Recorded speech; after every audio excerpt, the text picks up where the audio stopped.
नमस्कार, आप देख रहे हैं एबीपी लाइव और मैं हूं आपके साथ नैन्सी बाजपेयी। लोकसभा चुनाव के लिए तीसरे चरण की वोटिंग 7 मई को होनी है। इस चरण में कुल 1351 उम्मीदवारों की किस्मत का फैसला वोटर करने वाले हैं। इस रिपोर्ट में हम आपको इन उम्मीदवारों की कुंडली बताएंगे, यानी किसका किसका क्रिमिनल रिकॉर्ड है, किसके पास कितना धनबल है, कौन दागी है और कौन करोड़पति है। तो चलिए शुरुआत करते हैं क्रिमिनल रिकॉर्ड से। कुल 1351 उम्मीदवारों में से करीब 18% यानी कि 244 पर आपराधिक मामले दर्ज हैं। इसके अलावा 172 पर गंभीर आपराधिक मामले दर्ज हैं। 5 पर हत्या के आरोप हैं, तो वहीं 24 पर हत्या की कोशिश के आरोप हैं। 38 पर महिला अपराध के आरोप हैं। 2 पर बलात्कार के आरोप हैं। 17 पर हेट स्पीच के आरोप लगे हैं, तो वहीं 7 दोषी करार हैं। वहीं तीसरे चरण में उम्मीदवारों के पास कितनी संपत्ति है वो भी आपको बताते हैं। 391 प्रत्याशी करोड़पति हैं, यानी कि 29%।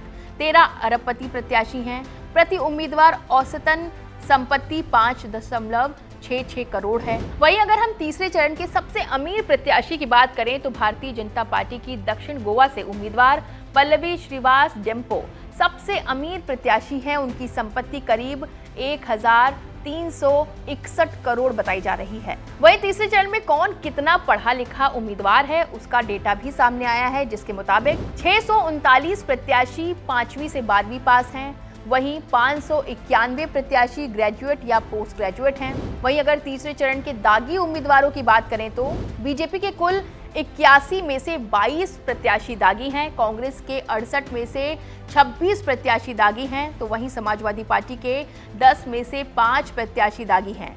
शिवसेना के 5 में से 4 दागी उम्मीदवार हैं। इसके अलावा तीसरे चरण के करोड़पति उम्मीदवारों के बारे में भी जान लीजिए। बीजेपी के 81 में से 76 करोड़पति उम्मीदवार हैं, तो वहीं कांग्रेस के 68 में से 60 करोड़पति उम्मीदवार हैं। समाजवादी पार्टी के 10 में से 9 प्रत्याशी करोड़पति हैं। शिवसेना के 5 उम्मीदवार करोड़पति हैं। लोकसभा चुनाव का तीसरे चरण में 13 अरबपति प्रत्याशी हैं, जबकि 391 प्रत्याशी करोड़पति हैं। करोड़पति की बात हो गई, अब बात कर्जदारों की भी कर लेते हैं। तीसरे चरण में मैदान में उतरे उम्मीदवारों में 3 बड़े कर्जदार हैं। रमेश गर्ग जो कि बीएसपी के प्रत्याशी हैं मोरेना से, उनकी 16 करोड़ की संपत्ति है। उन पर 351 करोड़ का कर्ज है। वहीं बीजेपी के सांगली से प्रत्याशी संजय पाटिल के पास 75 करोड़ की संपत्ति है। उन पर 53 करोड़ का कर्ज है। जामनगर से बीजेपी की प्रत्याशी पूनम बेन मदाम, उनके पास 141 करोड़ की संपत्ति है और 53 करोड़ उन पर कर्ज है। ये तो रही तीसरे चरण के उम्मीदवारों की कुंडली। चुनाव को लेकर एक खास बात ये भी है कि उम्मीदवार चाहे जितना अमीर हो, बात तो गरीबों की ही करता है। फिलहाल रिपोर्ट में बस इतना ही। तमाम छोटे बड़े और चुनावी अपडेट जानने के लिए आप सभी लोग बने रहिए एबीपी लाइव पर।